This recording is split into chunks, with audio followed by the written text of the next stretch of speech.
I hope everyone is prepared to hear about quite a bit of winter weather because we have so much to discuss today. We are experiencing multiple winter storms, with one currently occurring. The lake effect snows are expected to get heavier, and I will provide details on that to begin this video.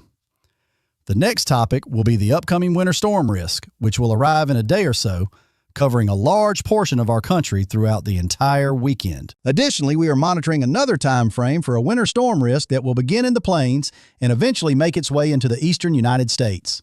We will conclude the video by discussing this unusual weather pattern as we move into December. My name is Mitch, and I want to wish you all a happy Thanksgiving. I hope you are all doing wonderfully. I would like to express my gratitude to each of you. Your support has allowed me to share my passion for weather with all of you, and for that, I am sincerely thankful. If you have not yet subscribed, please do so. If you enjoy this video, give it a thumbs up. And if you have any prayer requests, feel free to share them in the comments below. Let us get started on this Thanksgiving morning. Snow is falling across much of the Great Lakes region. These are lake effect snow bands, and they are particularly heavy in upper Michigan, as well as in lower Michigan. We also have lake effect snow bands affecting areas along Lake Erie, especially between Buffalo and Erie, although Buffalo appears dry at the moment. We will need to observe how these snow bands change as we progress through the next 24 to 48 hours. There is an intense lake effect snow band moving off Lake Ontario into the Tug Hill Plateau, and this was expected to occur. I would like to bring our attention down to the Mid-South, where some returns are showing up on the radar. So, if you are located in northern Alabama, northern Mississippi, Tennessee, or the surrounding states, please let me know if you are seeing any flurries this morning. The global forecast system was hinting at this over the past few days, so I wouldn't be overly surprised. Let's keep moving forward. I want to focus on the next 2 to 2.5 days. This is based on the North American model, and we will start this off at 100 p.m. Central Time, which is 2 p.m. Eastern Time. We will keep this moving forward as we progress into the evening. We will observe these intense lake effect snow bands continuing in most of the same areas that are currently experiencing them this morning. As we move overnight into tomorrow morning, conditions will begin to calm down somewhat in the western lakes, like Lake Michigan and Lake Superior, although lake effect snow bands will still be present off Lake Huron and Lake Superior in Michigan. It seems these conditions are tapering off, but take a look at these banding features. There is a lake-to-lake connection occurring in this area, and we could start to see some snow in Buffalo as we approach tomorrow morning. However, one thing I am monitoring is that as we near tomorrow evening, some of this lake effect snow may escape its usual boundaries, moving a little further east, potentially bringing snow to Massachusetts. Southern New England has been quiet lately, featuring a calm start to winter in terms of winter weather. While it has been cold, we have not seen any dramatic early season winter weather. Some of these lake effect snow bands could stretch and break containment, reaching areas all the way to Albany and even the Berkshires. Scranton might also see some flurries late tomorrow night. We'll have to see if anything reaches New York City. We will continue monitoring this situation. Now, regarding snowfall totals over the next 48 hours, we are looking solely at lake effect snowfall. If you reside in this red area, expect over another foot of snow. In Marquette, we anticipate 8 to 9 inches. So, there is indeed a significant amount of snow on the way for these regions. Now let's move south into lower Michigan, where we have additional snowfall totals anticipated. In Detroit, expect about 1 inch, possibly half an inch. For Grand Rapids, around 1 to 2 inches is expected, while Kalamazoo may see 2 to 3 inches of snow. The further southeast or southwest you go in lower Michigan, we can expect more snowfall with this winter storm approaching in the next couple of days. Traverse City could receive an additional 5 to 6 inches. In northern lower Michigan, this area could see another 8 to 12 inches of snow. Moving down to Illinois and Indiana, another 1 to 2 inches may be possible in northern Indiana. Please keep me updated on what you observe in your areas. Additionally, northern Ohio, particularly Cleveland, could see about half a foot of snow by 1 a.m. Saturday. As you head up Interstate 90, you will encounter pockets where much more snow could accumulate, with totals ranging between 8 and 12 inches. Continuing forward, we will take a look at Pennsylvania, where the northwestern regions are favored for lake effect snowfall. Erie may receive an additional 5 to 6 inches of snow, while St. Mary's could see 3 to 4 inches. In Pittsburgh, you might only see 1/10 of an inch of snow, just enough to create a slight dusting. However, Jamestown is poised to be heavily impacted, with nearly 1.5 feet of snow expected before 1 a.m. Saturday. We can turn our attention north to the Buffalo area and the Tug Hill Plateau, with Rochester expecting 2 to 3 inches, while Buffalo may only see 1 inch. However, just south of Buffalo, there is a region known as the Southern Towns or South Towns, where several inches to over 1.5 feet of snow is likely. Watertown could receive 7 to 8 inches of snow, while Syracuse may see 9 to 10 inches. In the Finger Lakes area, maybe 1 to 2 inches are expected, but the Tug Hill Plateau in this reddish area could see over 1 foot of snow. Now, let us consider the next winter storm setup. I want to note that we have winter storm watches active in Montana and some winter weather advisories. The winter storm watches are indicated in teal, while the winter storm warnings are shown in pink. This storm will initially begin in the northern Rockies, but let's focus on the areas in question. These winter storm watches extend from parts of South Dakota all the way down into sections of Nebraska. For instance, Omaha is currently under winter storm watches, as well as Des Moines, with a substantial portion of Iowa being affected. In fact, the entire state of Iowa is under winter storm watches, except for a few counties in the southwestern regions. We even have winter storm watches extending down to St. Louis. It indicates a trend toward a more wintry scenario for you all with this upcoming storm. Winter storm watches are in place for Springfield and Chicago. You are right in the midst of these winter storm watches, extending up to Milwaukee, Madison, and Janesville. It does not extend all the way up to Minneapolis, but stops just south of there, including winter storm watches for Rochester. I also expect additional winter storm watches to be issued affecting more regions in Indiana and lower Michigan in the next 24 hours or so. I simply wanted to highlight that. We also have the North American model on standby, and we will soon switch over to the Euro for update. I plan to utilize this site for short-range models initially and then transition back to Weatherbell for longer-term forecast. I believe that's the best strategy for now, and I hope you will appreciate this approach. I hope you can clearly see the town names on the screen. We will start things off at 8 a.m. tomorrow morning Eastern Time. If you are in the Central Time Zone, adjust back by 1 hour. As we move forward into tomorrow afternoon, we anticipate a pretty intense banding feature. While it could start with a mixture of rain and snow, I expect that snow will dominate. Sioux Falls down to Omaha could begin seeing a wintry mix. However, conditions really start to develop as low pressure forms to the south. By around 9 or 10 p.m. tomorrow night, this is when that heavy band may truly set up. By 3 or 4 a.m. Saturday morning, let's forward this to daybreak. By then, around 7 or 8 a.m. on Saturday, snow will still be falling in the Dakotas and Montana, with some snow potentially reaching as far south as Denver. Although there's a dry patch here, we are expecting heavy, wet snow in Omaha and Lincoln. Will it start as snow in Omaha, or will there be fluctuations? For instance, take a look at the pink area. This signifies a wintry mix. Des Moines will likely experience all snow, similar to most of Iowa. However, a warm air intrusion has developed off this low pressure. As we look ahead, let's remain focused on the bigger picture and not get too lost in intricate details. By 8 or 9 a.m. Saturday morning, heavy snow will be approaching Milwaukee, Chicago, and Madison. In St. Louis, the situation is a bit tricky. In St. Louis, you might start off with a wintry mix, briefly transitioning to heavy wet snow. Those on the southern edge of the precipitation field may face challenges with surface temperatures. But if you're on the colder side where it's merely cold enough for snow, you could see what I like to call on social media flakes the size of bowling balls. Now that isn't literal, but you may see those cotton ball-like snowflakes. This will be around 6 or 7 a.m. on Saturday morning. As we continue to track this, we will go as far as the North American model can take us, which will be through midday Saturday. For those enthusiastic about football, this weekend features rivalry matches across this region. I believe I mentioned it's Big 10, but I think it's really Big 12 now. You have Ohio State versus Michigan and many other teams as well.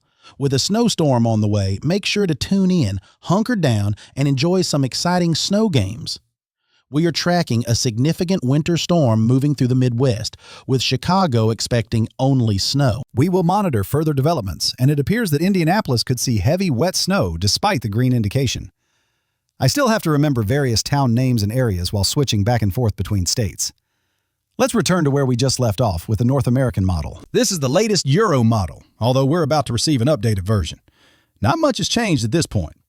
By the middle of the night Saturday into Sunday, an all-out snowstorm will be affecting areas of Chicago, Milwaukee, Green Bay, Kalamazoo, Grand Rapids, and Indianapolis as snow begins moving into Detroit as well. Currently in Toledo, the snow continues to blanket the area, affecting locations like Des Moines, Minneapolis, Janesville, Madison, Eau Claire, La Crosse, and Peoria.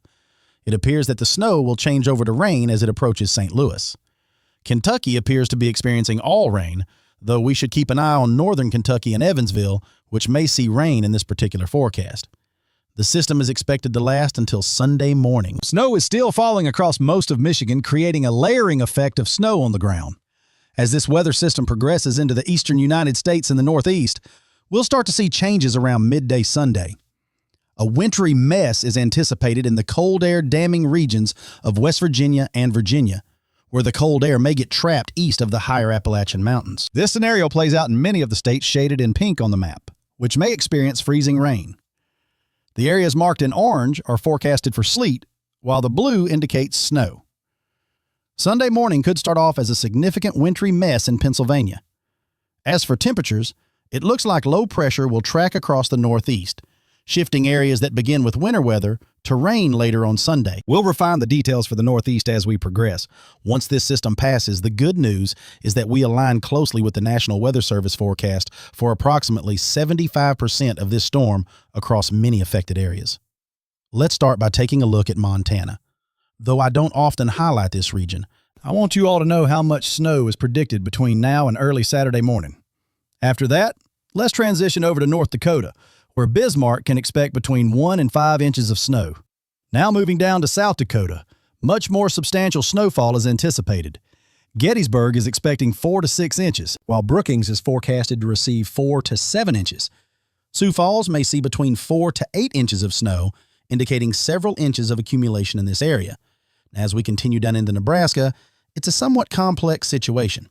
In Omaha, anywhere from 3 to 8 inches of snow is expected, while Lincoln could see 1 to 6 inches. The totals could vary, as you could receive anywhere from an inch to several inches. Notably, the snowfall amounts will increase significantly if you head down Interstate 80 into Iowa. It's worth mentioning that eastern Nebraska may experience a high-impact winter storm, though there are uncertainties about mixing due to low pressure bringing in warmer air.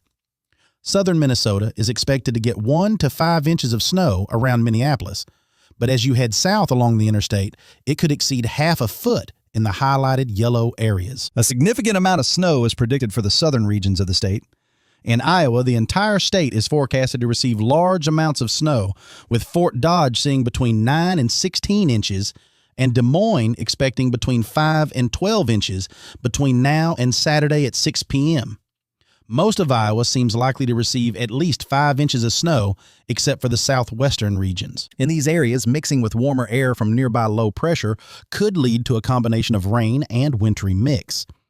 In Dubuque, 7 to 11 inches of snow is expected, and Davenport is forecasted to receive 8 to 12 inches. In the Kansas City area and surrounding regions, northern Missouri is another tricky spot, where a few to several inches of snow could accumulate, particularly as you move up Interstate 35. Kansas City itself may only see up to an inch of accumulation at most, but this could change. Now, concerning the St. Louis area, it's a challenging situation, with an expected 2 to 4 inches of snow currently predicted.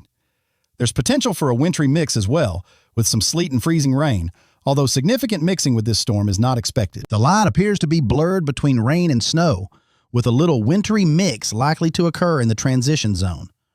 For Quincy, 4 to 8 inches of snow is on the horizon. Feel free to pause the screen if you need to review these details. The St. Louis area, being a heavily populated region, has a forecast of 2 to 4 inches, and moving deeper into Illinois, there's plenty more to discuss. Peoria is anticipated to see 8 to 13 inches of snow. Bloomington may receive 6 to 11 inches, while Lincoln is expected to see 5 to 9 inches. In Effingham, snow totals could vary greatly, from 1 inch to 7 inches. As we look closely at the junction where Wisconsin, Illinois, and Iowa meet, Quad Cities is forecasted to see 8 to 14 inches, and Peoria might see 8 to 12 inches as well. Cedar Rapids could receive 6 to 9 inches. Then we shift our focus to the Eau Claire area, including Madison, where 11 to 18 inches of snow is expected. Eau Claire should see between 3 and 8 inches, while La Crosse could receive 7 to 14 inches. This forecast remains active as we head into Saturday at 6 p.m., meaning it's likely we'll still be witnessing snowfall. Janesville is expected to accumulate 7 to 11 inches, with Madison forecasted to see between 6 and 10 inches. Then we take a look towards Chicago, where this forecast accounts for the entire storm period, reaching through Sunday at 6 a.m. Chicago is currently projected to see around 8 inches of snow. In Rockford, forecasts suggest about 10 inches, while Pontiac is expected to receive 9 inches, and Bloomington is also looking at 10 inches of snow. This has the makings of a pure snowstorm, which is exciting for those of you in the area. I must admit, I feel a bit envious of the snowfall you all will experience. Now in northern Indiana, South Bend is projected to receive between 11 and 17 inches. This is primarily due to a mix of snow today and what's on the way. For Logansport, the forecast is between 4 to 10 inches, while Marion might see 2 to 8 inches of snow. In Fort Wayne, you can expect 4 to 9 inches, and Benton Harbor in Michigan might see anywhere from 12 inches up to 18 inches of snowfall. Now, as we analyze the transition zones in Indiana, Indianapolis is set to see some variability too, possibly as little as a half an inch or even up to 6 inches. It's a bit unpredictable in that area. I want to highlight western northern Kentucky. It could indeed present a wild card situation with a chance for light snow at times during the storm, possibly ending with some snow. Moving on, we find ourselves outside the National Weather Service's forecast range for regions east of Ohio. Here's what we expect over the next 24 hours according to the Euro Ensemble. You can see the storm making its approach, with a few inches forecasted for northern Ohio and 4 to 5 inches for Detroit. This encompasses accumulations expected over the next day. The interior northeast also shows a bit of snowfall expected across that area, though we must determine the exact location for low pressure as it travels over these regions from Sunday into Monday. It's going to be a tricky forecast for the northeast. Additionally, I want to mention a potential icing scenario, particularly at the onset of this system as we move into the latter part of the weekend and the beginning of next week. A few tenths of an inch of ice may occur, which could lead to winter weather advisories or possibly winter storm warnings in some areas, expecting a heavy mix of wintry precipitation, particularly in West Virginia, western Maryland, and climbing into the higher elevations of Pennsylvania and Virginia. We may even see icing issues as far south as favored regions in North Carolina. Let's take a moment to pace ourselves, as I tend to speak quite rapidly. This discussion pertains to the south-central United States, and we'll get started in the southern plains. On Sunday morning, more energy is set to arrive, coupled with cold air. The latest Euro forecast suggests moderate snow developing throughout Kansas and into the Texas Panhandle as well. Moving forward into Monday, we can expect light snowfall to extend down to Oklahoma City and Norman, with a wintry mix appearing somewhat heavier in northern Arkansas as early Tuesday morning approaches. Light snow may also sweep across parts of Missouri before the system exits. Now let's consider the Euro for the remainder of the eastern United States regarding this system for next week. Please note that we're limited to 144 hours for these forecasts, but I wanted to share the most current information. By Tuesday morning, the low pressure is already progressing across Alabama, and this does not present a favorable outlook for the Interstate 95 corridor, at least in the mid-Atlantic and southern regions. However, you will see this band of light to moderate snow developing across the Midwest, possibly layering on top of existing snow. It will stretch across the Ohio Valley, with pink areas indicating wintry mix situations. Heavy snow is predicted to occur behind the low pressure as cold air plunges into northern areas of Kentucky and northwestern Tennessee.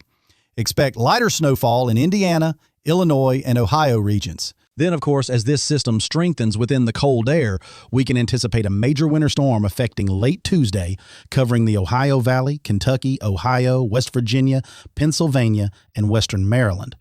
We anticipate a significant snowstorm to evolve Tuesday night, targeting southern New England, mixing in with regions like Long Island and New York City, which will lie right on the fringe of this winter weather. As we approach midnight Tuesday, we would have a full winter storm in place. Comparing this run with last night's, we see few significant changes, although this latest run indicates colder temperatures. Now, turning back to the GFS model, we find a more aggressive approach during the initial stages of this system. There is forecasted winter weather, likely prompting winter weather advisories across Kansas. We have a band of heavier snow anticipated for Monday afternoon, affecting northern Missouri, with snow also dropping further into Oklahoma and a wintry mix developing in central and northern Arkansas. Additionally, freezing rain is indicated in the peak areas, while sleet is represented by the orange. There is a strong likelihood of a considerable winter weather event developing across Arkansas and western Tennessee as we near Monday evening. It's worth noting that the GFS model is notably more assertive concerning conditions in the southern plains. Looking at the GFS for the remainder of the eastern United States, similarly, it shows low pressure traversing the deep south, depicting a much stronger winter weather situation. However, I will say that the Euro model has shifted somewhat in alignment with the GFS, as the Euro was initially more subdued, but is now moving closer towards a more robust system in terms of precipitation. Lastly, we anticipate icing in the pink areas, along with heavy snow potentially starting as snow around Washington, D.C. However, it indicates a stronger winter weather event on the way. I want to point out that the European model has leaned slightly towards the global forecast system. Initially, the European model suggested a more subdued system, but now it aligns better with a more robust forecast regarding precipitation. By robust, I mean increased amounts of precipitation. We have icing represented in pink, and this indicates heavy snowfall. We might even start out with snow in Washington, D.C. Baltimore. While this isn't a forecast, we observe a system with a pressure reading of 994 millibars near the coast of the mid-Atlantic and southern New England, which could bring significant precipitation. This rain is greatly needed in the southeast. However, I don't anticipate this becoming an extensive winter weather event for that region.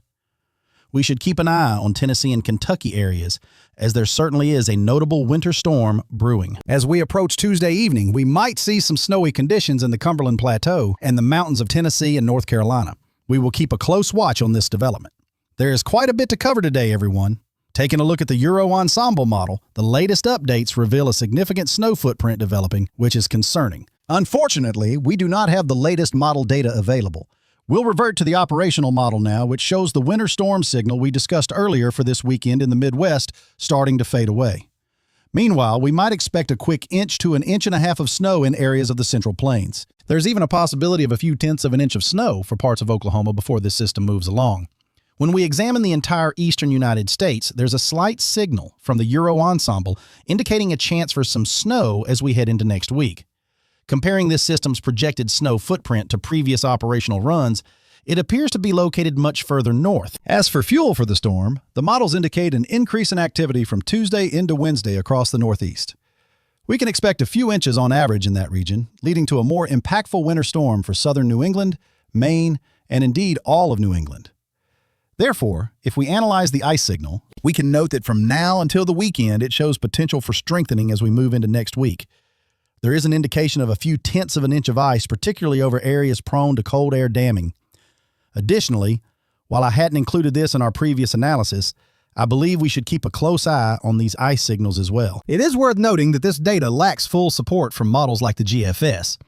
Nonetheless, it does appear that we have considerable precipitation on the way. This is a depiction from the Euro Ensemble illustrating the total precipitation expected in the next 10 days. For those on the warmer side of this system, much-needed rain is indeed coming. To summarize, everyone, the upcoming weather pattern resembles quite an enigma. The sprawling blue area covering the eastern United States shows our cold air trough, which is currently impacting many regions. As this pattern shifts through, we see this large blue area depicted. Visible in the upper regions of the Midwest is our approaching winter storm. The area highlighted in blue indicates the cold air feeding into the low-pressure system. If we examine this, we can identify the storm system itself and recognize that it will introduce some of its own cold air as well. This cold air feeder is integral to the system. Moving beyond this, we're now venturing into next week. The cold air feed remains positioned up top. We can still see a stream of cold air edging into this region, while the depression depicted in blue indicates an emerging storm system. While this cold air might not forcefully suppress the system's growth, a notable trough over Canada, which includes a fragment of the polar vortex, is contributing to this shift in the low-pressure system indicated in blue. This indeed describes the system we anticipate for next week. As for what follows, The forecast indicates a possible signal for another trough returning in about 7 to 10 days. You can observe the extension displayed here. I am keen to monitor this development as it may usher in a wave of cold air as we approach next weekend. However, I advise against getting too far ahead of ourselves as we still have numerous details to consider right in front of us. Reviewing temperature averages, you'll note that the blue and green shades represent colder conditions. The warmer hues, reds, oranges, yellows, signify temperatures that are warmer than average. While not necessarily warm, they indicate increased temperatures relative to the norm. Observing Saturday's forecast, we'll see below-average conditions across the eastern United States due to the residual effects of a recently passed cold front. As we transition into Monday, we anticipate the arrival of another surge of Arctic air. It should filter through the eastern United States. Initially, we thought early next week would bring warm conditions to the southeast, but that outlook has shifted. While there may be 1 or 2 days of moderate warmth, it won't truly be warm. By late next week, it appears the cooler air will continue to persist. We might experience another warm-up before another significant cool-down signal emerges. However, as I mentioned, that is quite far into the future, 10 days out. So we shouldn't get lost in the minute details just yet. Now, let's take a moment to review the latest developments regarding the MJO. Let's see if there are any updates worth noting. It appears no new significant information has become available. So, let's focus on what we know in the simplest terms. The MJO reflects phases 4, 5, and 6, which represent warm patterns. Across the lower 48 states, we have a predominance of warmth. Cold air shots can still occur. Phases 8, 1, and 2 represent the colder patterns. In Phase 7, certain areas might experience warmth, while others feel cooler. Phases 3 and 6, 5 and 4 are warmer phases, whereas 8, 1, and 2 are associated with colder conditions. Now, where do we stand and what's our anticipated direction? Today is the 27th, which coincides with Thanksgiving. At this moment, we should be transitioning into Phase 7, leaving Phase 6 behind. Essentially, the evolving weather pattern we expect over the next week aligns perfectly with Phase 7. Cold air is cascading down, confirming the Phase 7 MJO alignment we are examining. However, it may not fully penetrate the southeastern region. This aligns with the current positioning of Phase 7. So, where are we heading next? It seems likely that we will transition into Phase 1 or 3 around December 1st to 3rd. It appears we may move through Phase 7 and cycle into another loop. This looping behavior is evident again, suggesting we might enter a moderately energized phase in the near future. By mid-month, which has remained consistent for the past 2 weeks, it looks like we'll be moving toward Phase 8, an exciting prospect for winter weather enthusiasts. If you share my passion for winter weather, you will certainly hope we progress smoothly into Phase 8, lingering through Phases 8, 1, and 2, aligning with the prime climatological periods of winter, particularly from late December into January. There is a strong possibility of this occurring, and nothing has changed in that regard. To conclude, I believe model predictions may continue to face challenges in accurately determining the exact MJO phase we are entering. However, we are likely transitioning toward Phase 8. This phase supports what could be a compelling and eventful latter half of December. Over recent weeks, I have been discussing the idea of a memorable December. The fluctuations we have seen remain relevant, and this scenario is still viable. We are effectively ushering in December with weather activity on the horizon. As we bring November to a close with the impending Midwest winter storm, it serves as a transition indicating considerable changes ahead. Thank you all for tuning in today. We will connect again tonight, wishing everyone a heartfelt Thanksgiving. I'm profoundly grateful for each of you. And now, just a quick reminder, we have a Bible devotion to share. I must mention it lest I overlook it, as it's essential. Today's passage is from 1 Chronicles 16, verse 34, simply stating, "Give thanks to the Lord, for he is good. His faithful love endures forever." This perfectly resonates with the sentiments of Thanksgiving. We ought to give thanks in both good times and difficult moments.